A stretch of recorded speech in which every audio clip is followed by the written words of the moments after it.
Harry says, such an interesting talk so far. I agree with the greater distribution of power out of Westminster and into our communities. In relation to devolution, though, is Lisa and Nandy worried that devolving any more power might fuel the breakup of the United Kingdom? I'm thinking in particular about whether the Scottish Government would accept Devo Max, or whether independence will still be on the agenda if Devo Max was achieved under a Labour government in Westminster.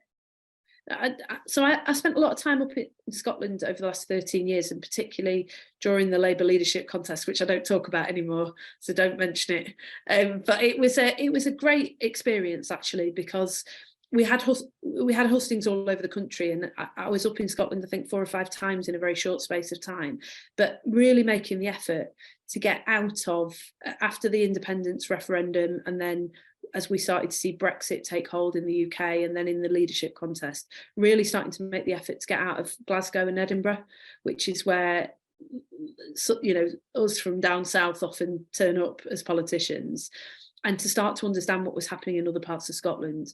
And the story that people were telling me in places like Saltcoats were exactly the story that I hear in Blackpool and in Rhyl and in Great Yarmouth and in every bit of the United Kingdom. You know, the jobs that had gone, young people having to get out to get on, people having to grow old hundreds of miles away from their children and grandchildren.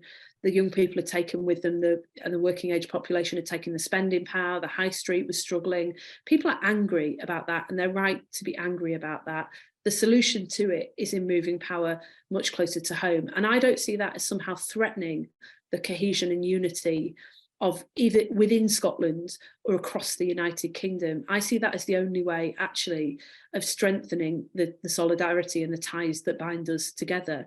Because in a representative democracy, if people don't feel represented, and they don't feel that they're represented by people who can make a political system respond to what they're saying is a very, very real and long-standing set of problems in their own lives, well, that's a really dangerous thing indeed. I still don't think now how close many representatives realise we came to collapse. Certainly in England during the Brexit years, I felt it keenly, but I think you will have felt it as well in the ongoing rows about independence and the way the political system got completely stuck.